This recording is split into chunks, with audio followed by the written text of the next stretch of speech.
Best health packages up to 80% discount. Tirumala Diagnostics. నమస్తే అమ్మా. నమస్తే అమ్మా. అమ్మా, గోపూజ చేయటం వలన ఎటువంటి దోషాలు తొలగిపోతాయమ్మా? అమ్మా మీరు ఎలాంటి ఫలితాన్ని ఇస్తాయి? అమ్మా మీరు ఆధ్యాత్మికంగా అడుగుతున్నారా, లౌకికంగా అడుగుతున్నారా? మీతో నేను ఆధ్యాత్మికంగా అడిగినా లౌకికంగా అడిగినా రెండు విధానాలు చెప్తారమ్మా మీరు. ఇందులో రెండు ఉన్నాయి, Yes. అందుకు నేను చెప్పేది. అవును అవును. ఆధ్యాత్మికంగా గనక అయినట్టయితే గోవు అన్ని పశువుల్లాగా పుట్టింది కాదు. ఉమ్, పశువులన్నీ ఒక రకంగా ఉంటే జంతువులు అని చెప్తామే, అవును. అలా పుడితే గోవు మాత్రం ప్రత్యేకమైనటువంటి పుట్టుక కలిగింది. ఉమ్, ఉమ్, ఉమ్. కామధేనువు, సురభి ఇలా ఉన్నాయి. అంచేత దానికి అది ప్రత్యేకమైంది గనక దాన్ని జంతువుగా మనం పరిగణించడానికి వీల్లేదు. దేవతలు మనకు ప్రసాదించినటువంటి ఒక వరంగా భావించి దాన్ని పూజించాలి అని చెప్తారు. గోమాత అంటాం. అదేంట మనకున్నటువంటి తల్లుల్లో గోవు కన్న తల్లి ఒకటి మాత, తర్వాత గోమాత, గీతామాత, గంగామాత. ఉమ్, ఉమ్, వీటినే మనం మాత అన్న పేరుతో పిలుచుకుంటూ ఉంటాం. ఉమ్, ఎందుకు అంటే మళ్ళీ మనం మామూలు లౌకిక విషయానికి గనక వచ్చేసినట్టయితే తల్లి పాలు ఎలా ఉంటాయో ఆవు పాలు కూడా అలాగే ఉంటాయి. అంతే శ్రేష్టం. అంతే శ్రేష్టమైనటువంటివి. ఏ ఆవు? దేశీయమైనటువంటి ఆవు. దేశీయమైన ఆవు, దేశీయం కాని ఆవు ఏమిటి అంటే సంకరజాతి కాదు అనడానికి మూపురం ఉంటే దేశీయమైన ఆవు. ఇది కూడా 84 జాతులు ఎన్నో ఉండేవిట మనకి.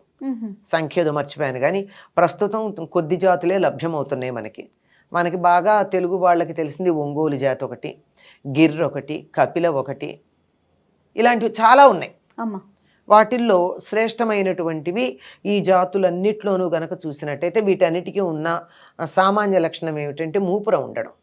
ఈ మూపురం ఉండడం ద్వారా ఆవు చేసే పని ఏమిటంటే సూర్యశక్తిని నేరుగా మూపురం నుండి గ్రహిస్తుంది. అది సౌరశక్తి. ఉమ్, ఉమ్, ఆ సౌరశక్తిని గ్రహించి అది తన పాలల్లో తీసుకుని దాన్ని, అది కూడా సౌరశక్తి ఎట్లా గ్రహిస్తుంది?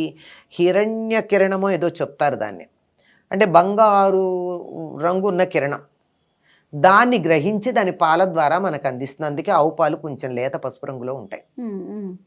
మన శరీరానికి ఒక మానవ శరీరానికి ఎంత బంగారం కరిగించుకుని మనం తీసుకోగలమో ధాతువు అంత పాలల్లో ఉంటుంది. అందువల్ల ఆవు పాలు శ్రేష్టం. పైగా సూర్యశక్తిని గ్రహిస్తుంది గనక, మనకి సూర్యుడు ఆత్మకారకుడు గనక ఆవు పాలు తాగినంత కాలం మన జాతి తలెత్తుకుని చాలా గర్వంగా ఉంది, ఆత్మగౌరవంతో ఉంది. ఆవు పాలు తాగడం మానేసాక మనం జీ హుజూర్, ఎస్ సార్ అంటూ ఇతరులకి బానిసత్వానికి లోబడిపోయాం. ఇప్పటికి కూడా మనం స్వతంత్రంగా ఉన్నామని చెప్పగలమా అమ్మ? ఎన్నో విషయాలకు బానిసలం. అవునమ్మా.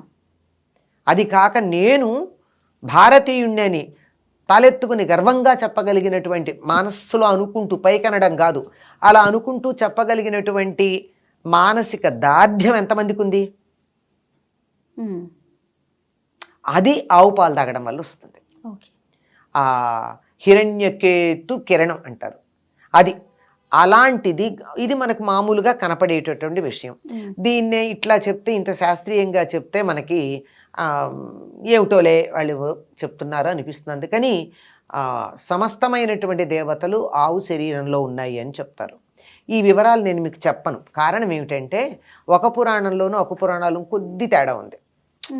అంటే దాని గిట్టల్లో ఎవరుంటారు, కాళ్ళల్లో ఎవరుంటారు, మూపురంలో ఎవరుంటారు, ఉండేటటువంటి వాటిల్లో స్వల్పంగా తేడా ఉంది. అయినా పట్టిక చెప్తే ఎవరికి గుర్తుంటుంది? కనుక మొత్తం సమస్తమైనటువంటి దేవతా శక్తులు గోవు శరీరంలో ఉన్నాయి. లక్ష్మీదేవి మాత్రం పృష్ఠభాగంలో ఉంటుంది, వెనక వైపు. అందుకే గోవు ముఖం చూడకూడదు, వెనక భాగం చూడాలి అని చెప్తారు. వాస్తవంగా గనక చూసినట్టయితే గోవు వెనక భాగమే లక్ష్మీప్రదం. ఎలా అంటే ఆవు పేడని మాత్రమే సేకరిస్తే కోటీశ్వరుడు అవ్వచ్చండి ఒక్క ఆవు ఉంటే. ఆవు పాలను అమ్ముకుంటే డబ్బేం రాదు. దానివల్ల వచ్చేదానికన్నా ఆవు పేడతో వచ్చేది చాలా ఉంది.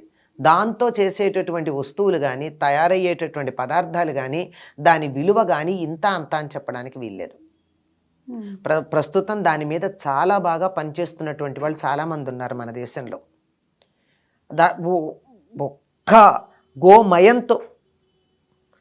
ఎందుకు అంటే ఆవు శరీరంలో సమస్తమైనటువంటి దేవతలు ఉన్నారని, మన శరీరంలో కూడా ఉంటారు, అది వేరే మాట, అది మనకే ఉపయోగం. కానీ ఆవు శరీరంలో ఉన్నటువంటి దేవతాశక్తులు చేసేటటువంటి పని వల్ల జరిగేది ఏమిటంటే ఆవు గాలిని పీల్చి వదిలేటటువంటిది కూడా ప్రాణవాయువే. మనం బొగ్గు పులుసు వాయువు వదులుతాం కదా, ఆవో ఆక్సిజన్ ప్రాణవాయువునే వదులుతుంది. కనుక ఆవు దగ్గర కూర్చున్నట్టయితే ఆనందంగా ఉంటుంది, ప్రాణవాయువే ఉంటుంది కదా శరీరానికి కావలసినంత. అందుకే చాలా మంచి మంచి పనులు చేయాలంటే గోశాలలో చేయమని చెప్తారు. ఎందుకంటే వాతావరణంలో ప్రాణవాయువు ఎక్కువ ఉండి మనసు చురుకుగా పనిచేసి మనసు హాయిగా ఉంటుంది. అది ఒకటి. ఇంకొకటి, ఆవు తాను ఏమి తిన్నా తిరిగి ఇచ్చేది మాత్రం అమృతోపమానమైనటువంటి పాలు. అంటే అందులో ఆవుకి విషం పెట్టారనుకోండి, ఏదో టాక్సిక్ చచ్చిపోయేది కాకుండా హాని కలిగించే పదార్థాలు ఆవుకు పెట్టారనుకోండి, అదే గేదెకైతే పాలల్లో వస్తాయి. కానీ ఆవు మాత్రం అది దాని మాంసంలోనే ఉంచుతుంది ఆ విష పదార్థాలన్నీ, మంచి పాలే ఇస్తుంది.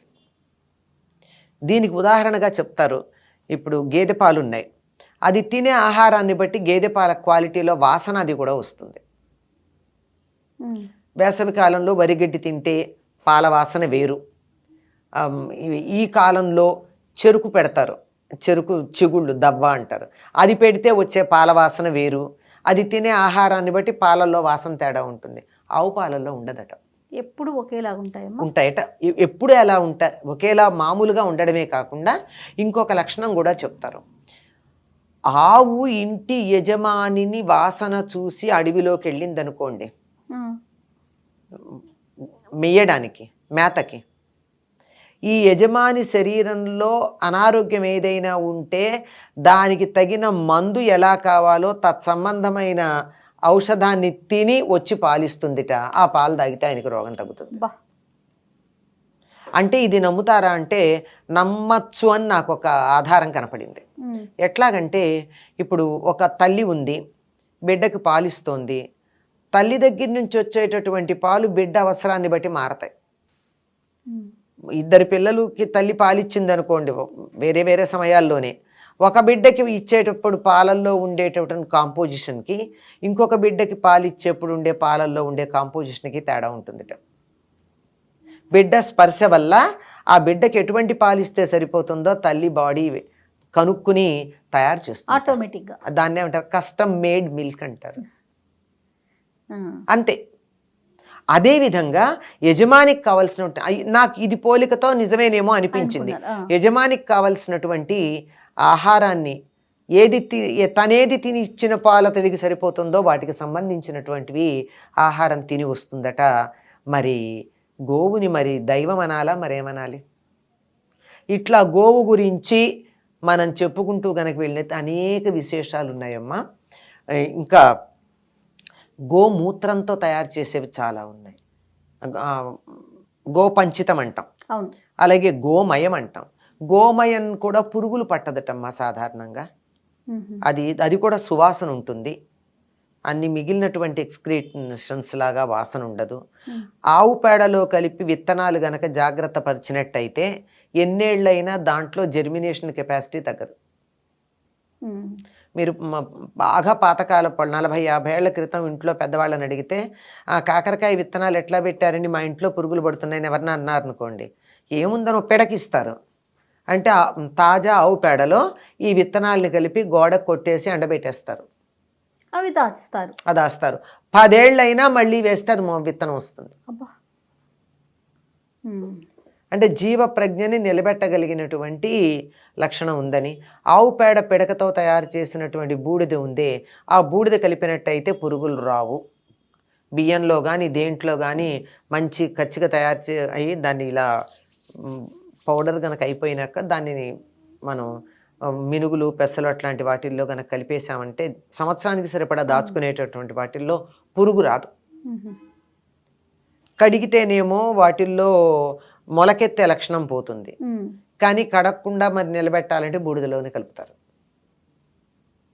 ఓకే, ఇట్లా చెప్పుకుంటూ వెళ్ళినట్టయితే ఆవు వల్ల మనకు కలిగేటటువంటి ప్రయోజనాలు అంటే చాలామంది చెప్పాడు పాలు ఇస్తాయి, వెన్న వస్తుంది, నెయ్యి వస్తుంది, ఇలాంటివన్నీ పక్కన పెడితే నిజంగా మనకి పనికొచ్చేటటువంటి అంశాలు చాలా ఉన్నాయి.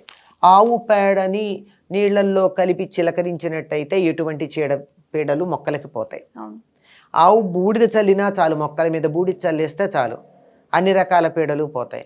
అంతేకాదమ్మా, సహజంగా చనిపోయినటువంటి ఆవు కొమ్ము తీసుకొచ్చి దాంట్లో ఆవు పేడ వేసి నేలలో దాన్ని పాతి పెడితే 6 నెలల తర్వాత తీస్తే పేడంతా ఇలా మెత్తగా తయారైపోతుంది. ఆవు పేడ కొమ్ములో ఉంటుంది కదా, దాన్ని తీసి భద్రపరిచి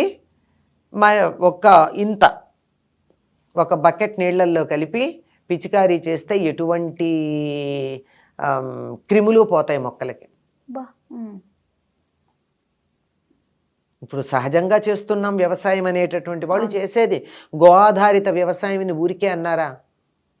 ఇట్లా చెప్పాలంటే చాలా ఉన్నాయమ్మా అందుకే అడిగాను నేనేం చెప్పాలని. లౌకికంగా చూసినట్టయితే ఆవు వల్ల ఉండే మేలింతుంది. ఆవు దగ్గర అలా కూర్చుంటే మన శరీరంలో ఆనందానుభూతిని కలిగించే గ్రంథులకు కూడా గోవులని పేరు. ఎవరైతే ప్రతి చిన్నదానికి ఆనందపడుతుంటారో వాళ్ళల్లో గోగ్రంథులు బాగా పనిచేస్తున్నాయి. కొంతమందికి అసలు ప్రపంచం తెచ్చి చేతిలో పెట్టినా నవ్వు రాదు, ఎప్పుడు అని ఏడుపు మహాలుగా ఉంటారు. అట్లాంటి వాళ్ళకి వైద్యం ఏమిటంటే వాళ్ళు ఆనందించడానికి కావాల్సినటువంటి వైద్యం ఒక 40 రోజుల పాటు వాళ్ళని ఆవు దగ్గర కూర్చోబెట్టి గోశాలలో ఉంచి రోజు ఆవు పాలు ఆవు పెరుగు పెట్టి వాళ్ళకి ఆవు నెయ్యి వేసి ఒక 40 రోజులు కనుకుంటే ఎప్పుడు ఏడ్చేవాళ్ళు కూడా చక్కగా నవ్వుతూ ఆనందంగా ఉండడం మొదలు పెడతారు. ఇన్ని ఉపయోగాలు ఇంకా చెప్పుకుంటూ పోతే చాలా ఉన్నాయమ్మా. ఊరికే మనం మామూలుగా అందరూ చెప్పేవి కాక కొన్ని ప్రత్యేకంగా ఉన్నటువంటి కొన్ని చిన్న విశేషాలు చెప్పాను. గోవుని గనక మనం ఆరాధించినట్టయితే తప్పనిసరిగా సంతానం కలుగుతుంది. సంతానం లేనటువంటి వాళ్ళు గోవును ఆరాధించమన్నారు. గోవును ఆరాధించడం అంటే వెళ్ళి దాని మొహాన్ని ఇంత పసుపు కుంకం పెట్టి మెడలో దండలేసి అది బెదిరి పారిపోతూ ఉంటే కాదు, అది కాదు, అసలు అది పూజ కానే కాదు. అలా చెయ్యకూడదు, చాలా తప్పు.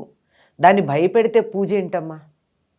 దానికి నచ్చే పని చేయండి, చక్కని పచ్చికి ఇవ్వండి, దాని గంగడోల దగ్గర ఇలా నెమ్మదిగా రాయండి, అలా వీపు భాగాన్ని అలా నివరండి, దాన్ని చక్కగా దగ్గరగా కూర్చోండి. ఇప్పుడు క్యాన్సర్ పేషెంట్లకి క్యాన్సర్ తగ్గడానికి కౌహగ్ అని చెప్పి విదేశాల్లో చాలా పెద్ద ఒక కార్యక్రమం పెట్టారు. ఇన్ని నిమిషాల ఆవుని కౌగిలించుకుని పెడితే ఇంత డబ్బు అని చెప్పి పెట్టి మనకు అందుబాటులో ఉంది కదా, దాని విలువ మనకి తెలియదు. అంతేనమ్మా, అది నిజమే. ఇలా చెప్పుకుంటూ పెడితే ఎన్నున్నాయో చెప్పలేం. చాలా సంతోషం అమ్మ. గోవుని గౌరవిద్దాం, కాపాడుకుందాం. నమస్తే.